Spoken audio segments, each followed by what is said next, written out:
The Henderson-Hasselbach equation is a great tool used throughout lab chemistry, biochem, genetics, food science, and more to help regulate the pH of whatever chemical system that we're trying to regulate. When a buffer system is being chosen for a particular application, we use that Henderson-Hasselbach equation to calculate the needed molarities of our acid-base pair that we will bring together to form our buffer. Once again, buffers are used to help prevent wide swings in pH in whatever chemical system we're applying them to.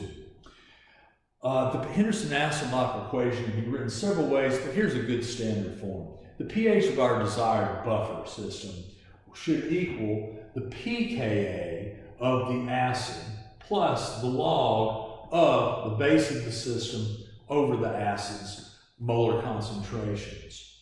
So this is used throughout our various scientific disciplines in essentially formulating a recipe. Of course, it's also being used to help us analyze and predict the behavior of a titration curve. But considering that buffers are essentially just one single step of an acid-base titration line, it does double duty for that as well.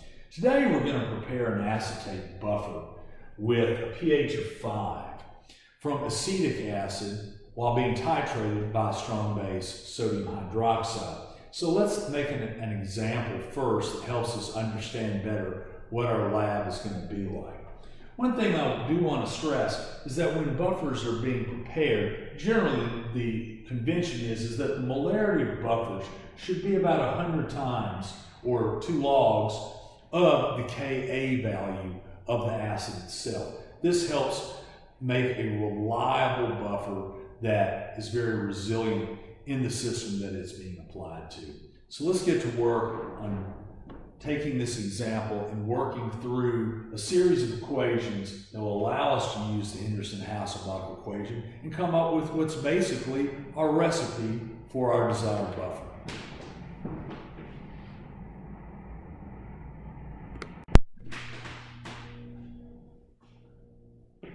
So, what we're going to do is apply our desired pH and the Ka of our weak acid, which is acetic acid. First of all, we need to turn Ka into pKa. Like pH, pKa is a negative log value of a certain concentration. So if we take the negative log of our Ka of acetic acid, which is 1.8 times 10 to the negative 5th power, we get a pKa of 4.74.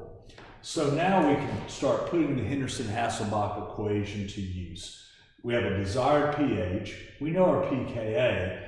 What we're trying to find out here is essentially a ratio of our base to our acid. So we're wanting to get a buffer of 5, then a certain ratio of our base concentration to our acid concentration will be desired. So we start working through this equation. We first move the pKa over to the other side by subtracting it. And then next, what we do is we undo the log by taking an anti-log of both sides. Because log is generally our standard symbol for not natural log, base 10 log, we simply can take the anti-log of this side, which is making to 0.26 the negative exponent of 10, a base of 10, and then by applying the anti-log to the log, it basically cancels that to 1, and all we're left is our desired ratio. Once we resolve this expression, we come to 1.8. So what this says is that whatever concentrations of our acids and bases that we're going to use to make a 5 pH buffer, the base needs to be 1.8 times the concentration of the acid. The concentrations we choose will often depend on the particular situation that we're working with. And there are particular conventions that we always want to follow that we're going to be discussing in a later video. But for now, this is how, in its most basic form, the Henderson-Hasselbach equation can be put to work to come up with a buffer system that reaches a desired pH.